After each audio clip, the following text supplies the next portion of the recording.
Hello my dear student, welcome back to competitive guider channel में आप सभी का स्वागत है।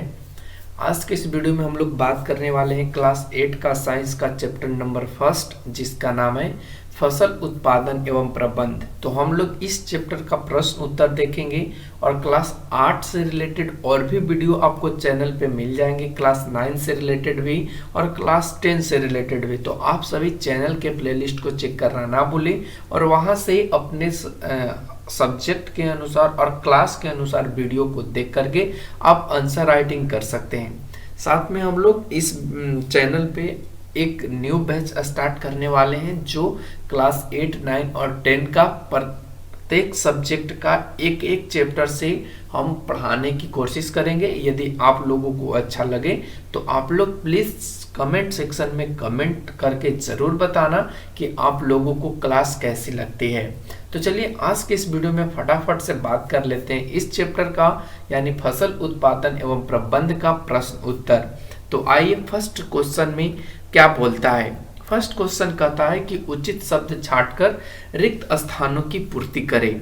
आपको यहाँ पे कुछ शब्द दिए गए हैं जिनमें आप देख सकते हैं एक तैरना दिया गया, फसल, जल, पोषक और तैयारी। तो इनको आपको रिक्त स्थानों में भरने हैं। जैसे कि ये आपके रिक्त स्थान है, इन सभी में आपको भरने हैं। तो चलिए फटाफट से हम लोग भरने की कोशिश करते हैं।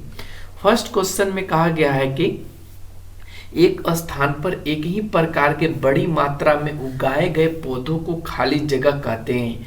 तो एक स्थान पर बहुत सारे एक ही प्रकार के जैसे ये पौधे उगाए जाएंगे तो ऐसे चीज को हम लोग कहते हैं फसल। क्या कहते हैं? फसल। तो आप इस रिक्त स्थान में क्या भर देंगे? फसल। चलते हैं क्वेश्चन नंबर 2 पे। क्वेश्चन नंबर इसका ख कहता है कि फसल उगाने से पहले मिट्टी को क्या किया जाता है? प्रथम चरण मिट्टी की खाली जगह होती है। तो जब फसल हम लोग उगाते हैं तो सबसे पहले हम लोग मिट्टी को क्या करते हैं? तो मिट्टी को तैयारी करते हैं। और तैयारी करने का मतलब इसकी हम लोग जुताई करते हैं, इसके बाद हम लोग इसको पाटन करते हैं और उसके बाद हम लोग फसल उगाते हैं। तो इस जगह पे आपको क्या भरा जाएगा? तो तैयारी। क्या भर देंगे आप सभी? तैयारी। चलते को इसका थर्ड पॉइंट पे, यानी ग में कहता है कि क्षतिग्रस्त जो बीज है वह जल की सतह पर क्या करने लगेंगे? तो वह जल की सतह पर तैरने लगेंगे। क्यों तैरने लगेंगे? क्योंकि ये क्षतिग्रस्त बीज जो होंगे वो हल्की होंगी, जो पानी के सतह पर क्या करने लगेगा? तैरने लगेगा। घ क्वेश्चन में कहता है कि फसल उगाने के लिए पर्याप्त सूर्य का प्रकाश एवं मिट्टी से खाली जगह आवश्यक है। तो देखो, फसल उगाने के लिए सूर्य का प्रकाश तो चाहिए ही चाहिए, साथ में मिट्टी से आपको क्या चाहिए? तो पोषक तत्व चाहिए। क्या चाहिए? तो पोषक तत्व चाहिए। और उसके बाद आपको जल की आवश्यकता होती है। तो क्या यहाँ पे लिखेंगे? मिट्टी से पोषक तथा जल की आवश्यकता होती है। तो ये खाली जगह आपका भर जाएगा। चलते हैं अगले क्वेश्चन पे। अगला क्वेश्चन कहता है कि कॉलम ए में दिए गए शब्दों का मिलान कॉलम बी से कीजिए। यहाँ पे आपको 2 कॉलम दिए गए, एक कॉलम ए दिया गया है और एक कॉलम बी दिया गया है। तो कॉलम ए में देखिए यहाँ पे लिखा गया है। चलिए हम आपको बारी बारी से सभी को दिखा देते हैं।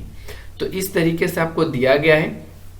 कॉलम ए में जो इधर दिया गया है वो फर्स्ट में खरीफ फसल है, रबी फसल है, रासायनिक उर्वरक है और कार्बनिक खाद है। इधर जो दिया गया वो मवेशियों का चारा दिया गया है, यूरिया एवं सुपर फॉस्फेट दिया गया है, पशु अपशिष्ट गोबर, मूत्र एवं पादप अवशेष दिया गया है, गेहूं, चना एवं मटर दिया गया है और साथ में धान एवं मक्का दिया गया है। तो आइए हम लोग भरते हैं। तो देखो, खरीफ फसल क्या होता है? रबी फसल क्या होता है? तो देखो, खरीफ फसल को हम लोग क्या करते हैं? शीत ऋतु में बोते हैं। कौन से? सॉरी, ये शीत ऋतु में नहीं, ये वर्षा ऋतु में बोया जाता है। कब बोया जाता है? वर्षा ऋतु। और वर्षा ऋतु में क्या खरीफ फसल में आ जाएगा? तो ये आपका क्या आ जाएगा? धान आ जाएगा और मक्का आ जाएगा। तो पहला का कौन सा मिलान होगा? तो फर्स्ट का हो जाएगा आपका ई। सेकंड में कहता है रबी फसल। तो रबी फसल आपका कौन सा है? यहाँ पे गेहूं है, चना है और मटर है, यानी दूसरा का क्या आ जाएगा? डी। ठीक है ना। फिर थर्ड में कहता है कि रासायनिक उर्वरक, जिसको हम लोग खाद बोलते हैं, तो ये आपका रासायनिक उर्वरक में कौन आ जाएगा, तो यूरिया एवं सुपर फॉस्फेट, यानी 3 का क्या हो जाएगा यहाँ पे, तो 3 का हो जाएगा बी। फिर कार्बनिक खाद कहता है, तो कार्बनिक खाद में क्या आ जाएगा, पशु का अपशिष्ट, गोबर, मूत्र एवं पादप, यानी यहाँ पे फोर्थ का क्या हो जाएगा, सी। तो इस तरीके से आप यहाँ पे इसको मिलान कर सकते हैं। मवेशिया का चारा इसमें कुछ है नहीं, तो इसको आप जैसे कहे तैसे ही छोड़ देंगे। चलते हैं नेक्स्ट क्वेश्चन पे। नेक्स्ट क्वेश्चन कहता है कि निम्नलिखित के दो उदाहरण देने हैं। जैसे कि हमने यहाँ पे दिया खरीफ फसल, तो खरीफ फसल के 2 उदाहरण कौन कौन से हैं, धान और मक्का, ठीक है ना। फिर उसी तरीके से यहाँ पे रबी फसल है, तो रबी फसल का क्या हो जाएगा, एक आपका गेहूं हो जाएगा, आप यहाँ पे इसको क्या कर लेंगे, गेहूं लिख लेंगे, और एक आपका चना हो जाएगा। फिर उसके बाद यहाँ पे अगला क्वेश्चन 4 में कहता है कि निम्न पर अपने शब्दों में एक पैराग्राफ लिखिए, यानी जो निम्नलिखित में आपको कुछ दिए गए हैं, आप अपने बुक में देखेंगे तो वहां पे आपको देखने को मिलेगा, और उन सभी पर एक एक पैराग्राफ में लिखने हैं। जैसे कि यहाँ पे फर्स्ट में दिया गया है मिट्टी को तैयार करना, ठीक है ना, या मिट्टी तैयार करना। तो आइए मिट्टी तैयार करने के मतलब क्या होता है।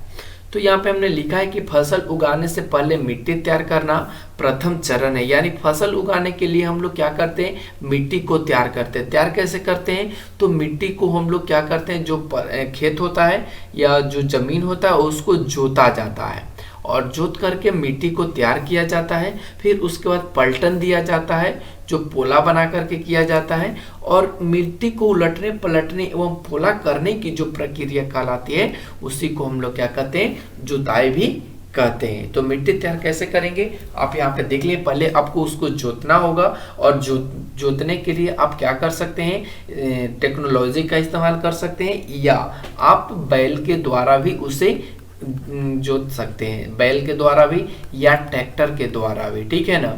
तो ये सारे प्रक्रिया अपना करके मिट्टी को तैयार आप कर सकते हो। ख में कहता है कि बुआई, बुआई क्या होता है, तो जिसको हम लोग बोना कहते हैं या रोपना कहते हैं, ठीक है ना, बोना या रोपना, ठीक है ना। जैसे हम लोग सीड को रोपते हैं ना, बीज को, तो यहाँ पे हमने लिखा है कि अच्छी जो गुणवत्ता वाले बीज हैं उसको हम लोग तैयार किए गए मिट्टी में क्या करते हैं, रोपते हैं, और इसी चीज को हम लोग बुआई कहते हैं। बुआई की अनेक विधियां हैं, जैसे छिड़काव विधि, रोपण विधि, जैसे हम लोग खुरपी से या कुदाल से क्या करते हैं, खोद खोद कर बीज को उसमें डाल देते हैं, और उसके बाद उसको बुआई कर देते हैं। तो ये सारी बुआई की तकनीक है, या बुआई की कह सकते हैं एक प्रक्रिया है, जिसमें आप बीजों को बो सकते हो। चलते हैं नेक्स्ट क्वेश्चन। नेक्स्ट क्वेश्चन हम लोगों का है निराई। अब निराई क्या होता है, तो खरपतवार हटाने की जो प्रक्रिया है उसी को हम लोग निराई कहते हैं। अब एक खरपतवार क्या है, तो खरपतवार हम आपको समझा दें कि ये वैसे अवांछनीय पेड़ पौधे होते हैं जो प्राकृतिक रूप से जो आप फसल उगाते हैं उसमें ये जम जाते हैं, या इनकी पैदा हो जाती है, तो इस चीज को हम लोग कहते हैं खरपतवार। चलते हैं अगले पॉइंट्स पे। अगला पॉइंट जो हम लोगों का आता है वो है थ्रेसिंग। थ्रेसिंग कहने का मतलब है इसमें आप क्या करोगे कि बीज या दानों को भूसा से अलग करोगे, और इसी चीज को हम लोग कहते हैं थ्रेसिंग। जैसे कि हम लोग रबी फसल का क्या करते हैं, थ्रेसिंग करते हैं, ठीक है ना, या धान को हम लोग थ्रेसिंग करते हैं। तो ये सारे चीज में जब हम लोग बीज को अलग करते हैं तो यही प्रक्रिया क्या कहलाती है, थ्रेसिंग कहलाती है। तो आप यहाँ से इसका आंसर राइटिंग कर सकते हो। चलते हैं नेक्स्ट पे। नेक्स्ट में हम लोगों को देखना है यहाँ पे कि उर्वरक किसे कहेंगे और खाद किसे कहेंगे, दोनों में क्या अंतर है। तो आइए हम लोग देख लेते हैं कि उर्वरक और खाद में क्या क्या अंतर है। तो उर्वरक और खाद में हम लोग निम्नलिखित अंतर देखेंगे। एक तरफ हमने यहाँ पे किया उर्वरक और एक तरफ हमने किया है खाद। तो आइए उर्वरक और खाद में डिफरेंस देखते हैं। तो एक एक पॉइंट करके हमने लिखा है यहाँ पे कि जो उर्वरक होते हैं वो मानव निर्मित लवण होते हैं, यानी उर्वरक को हम लोग खुद से बनाते हैं, जबकि जो खाद होता है वो प्राकृतिक पदार्थ होता है जो गोबर एवं पौधों के अवशेष से बनता है। उनके विघटन होने के फलस्वरूप एक खाद का निर्माण होता है। जैसे यहाँ पे हम लोग बात करें तो यूरिया, ठीक है ना, यूरिया, DAP, ठीक है ना, फिर उसके बाद सल्फेट, ये सभी जो यहाँ पे उर्वरक हैं ये सभी मानव निर्मित होते हैं। और यहाँ पे हम लोग बात करें कंपोस्ट, ठीक है ना, ये कंपोस्ट क्या होता है, ये प्राकृतिक रूप से विघटित होकर बनता है। नेक्स्ट में हमने यहाँ पे लिखा है कि जो उर्वरक का उत्पादन होता है वो फैक्ट्रियों में होता है। उर्वरक का उत्पादन कहाँ होता है, फैक्ट्री में होता है, बड़े बड़े फैक्ट्री में होता है। जबकि खाद का निर्माण कहाँ होता है, खेतों में होता है। जैसे कि आपने गोबर डाल दिया खेत में, अपने कचरे को डाल दिया, एक मिट्टी के अंदर गड्ढे खोद करके उसको ढक दिया, तो ये कचरे क्या हो जाते हैं, ये कचरे कंपोस्ट यानी खाद बन जाते हैं। लेकिन उर्वरक क्या होता है, ये फैक्ट्री में बन जाता है। फिर उसके बाद अगला है कि जो उर्वरक होता है वो मिट्टी को ह्यूमस प्राप्त नहीं करता है, जबकि खाद से क्या होता है, मिट्टी को ह्यूमस प्रचुर मात्रा में उसे प्राप्त होती है, ठीक है ना, तो आप ध्यान रखेंगे। फिर उसके बाद हमने ये भी लिखा है कि उर्वरक में पादप पोषक जैसे कि नाइट्रोजन, फास्फोरस तथा पोटेशियम प्रचुर मात्रा में पाए जाते हैं। जो उर्वरक होते हैं ना उसमें ये सारे चीज क्या है, उपलब्ध होते हैं। जबकि खाद में पोषक जो होते हैं, पोषक तुलनात्मक रूप से कम होते हैं। जो ये पोषक तत्व आप यहाँ पे नाइट्रोजन देख रहे हैं, फास्फोरस देख रहे हैं, पोटेशियम देख रहे हैं, ये आपका खाद में नहीं होता है। तो ये डिफरेंस होता है खाद और उर्वरक में। चलिए नेक्स्ट क्वेश्चन पे पढ़ते हैं। नेक्स्ट क्वेश्चन में कहा है कि सिंचाई किसे कहते हैं और जल संरक्षित करने वाली सिंचाई की 2 विधियां आपको बतानी है। तो आइए यहाँ पे हमने लिखा है कि फसलों को उगाने के लिए वर्षा जल के अतिरिक्त कृत्रिम उपायों के द्वारा मृदा में जल देने की जो क्रिया है उसी को हम लोग क्या कहते हैं, सिंचाई कहते हैं। जैसे कि ये परती जमीन है और इसमें पानी की आवश्यकता है और इसको हम लोग मोटर के द्वारा या पंपसेट के द्वारा जब इसे पानी देते हैं तो यही प्रक्रिया क्या कहलाता है, सिंचाई कहलाता है। अब यहाँ पे आइए देखते हैं कि सिंचाई, जल को संरक्षित करने वाली सिंचाई की कौन कौन सी 2 विधियां हैं। तो एक तो आपको देखने को मिल जाएगा छिड़काव तंत्र। आप छिड़काव तंत्र के द्वारा जल को संरक्षित कर सकते हैं, जल को बचा सकते हैं। इसमें क्या होता है कि पानी को वर्षा के बूंदों की तरह सिंचाई किया जाता है, ठीक है ना, ये छिड़काव विधि में होता है। एक होता है ड्रिप सिंचाई, ठीक है ना, या ड्रिप तंत्र कह सकते हैं। इसमें क्या किया जाता है कि जो जल का बूंद है ना वो सीधे क्या किया जाता है, पौधों की जड़ों में गिराया जाता है और जिससे जल क्या हो सकता है, जल यहाँ पे संरक्षित होता है, जल बच जाता है और उसका अधिक मात्रा में बर्बादी नहीं हो पाता है और यहाँ पे फसल भी हो जाता है। तो ये सारे सिंचाई की विधियां हैं, इनको फॉलो करके सिंचाई जल को संरक्षित किया जा सकता है। चलते हैं नेक्स्ट क्वेश्चन। क्वेश्चन नंबर 7 में कहा है कि यदि गेहूं को खरीफ ऋतु में उगाया जाए तो क्या होगा, चर्चा कीजिए। तो आपको पता होना चाहिए कि जो खरीफ ऋतु होता है वो वर्षा ऋतु होता है, ठीक है ना। खरीफ ऋतु को वर्षा ऋतु भी कहा जाता है। और जब गेहूं क्या है, एक रबी फसल है और रबी फसल को जब वर्षा ऋतु में उगाया जाएगा तो इसकी जो पौधा है वो सड़ जाएगा और जब पौधा सड़ जाएगा तो इसका फसल अच्छे से हो नहीं पाएगा, यानी यहाँ पे फसलों के उत्पादन में कमी आ जाएगी। तो ये सारे प्रक्रिया हो जाएंगे। हमने यहाँ पे लिखा है कि गेहूं एक रबी फसल है जिसे शीत ऋतु यानी कि अक्टूबर से मार्च के बीच में बोया जाता है, ठीक है ना।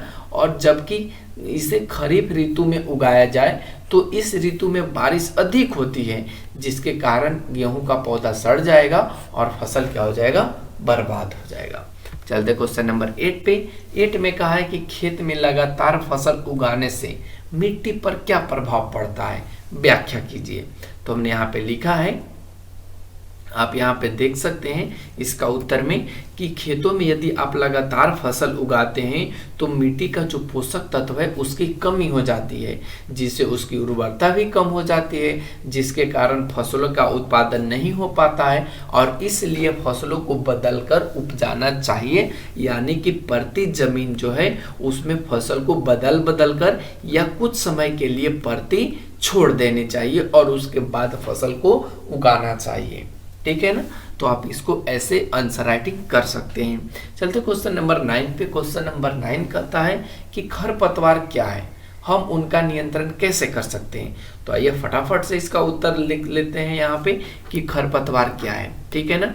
तो यहाँ पे हमने उत्तर लिखा है कि खेतों में कई अन्य अवांछित पौधे प्राकृतिक रूप से फसल के साथ उग जाते हैं और इन अवांछित पौधों को हम लोग खरपतवार कहते हैं। अब इनमें कौन कौन से हैं आइए देखते हैं। हमने यहाँ पे लिखा है कि इन्हें नियंत्रित करने के निम्न तरीके अपना सकते हैं, जिनमें फर्स्ट पॉइंट क्या है कि आप फसल उगाने से पहले खेतों को अच्छी तरह से जोत लें, ताकि जो खरपतवार है वो जोतते समय, खेत को जोतते समय क्या हो, वो कवड़ जाए या वो सूख जाए। ठीक है ना। उसके बाद आप क्या कर सकते हैं कि जो खरपतवार नाशी है उस रसायन का इस्तेमाल कीजिए, जिससे कि खरपतवार यहाँ पे न उपजे। उसके बाद आप कर सकते हैं कि मजदूर के द्वारा निराई करा सकते हैं, यानी खरपतवार को अपने फसल से बाहर निकलवा सकते हैं और ऐसे करके आप इनको नियंत्रित कर सकते हैं। बाकी का जो क्वेश्चन बचा है क्वेश्चन नंबर 10, आप उसको खुद से कोशिश करने की कोशिश कीजिए। ये बहुत इजी है और आप इसको करने में आपको आनंद भी आएगा, मज़ा भी आएगा। तो आज के लिए बस इतना ही बच्चों। अगले वीडियो में अगले कंटेंट के साथ हम लोग हाजिर होंगे। Thanks for watching, take care, bye bye.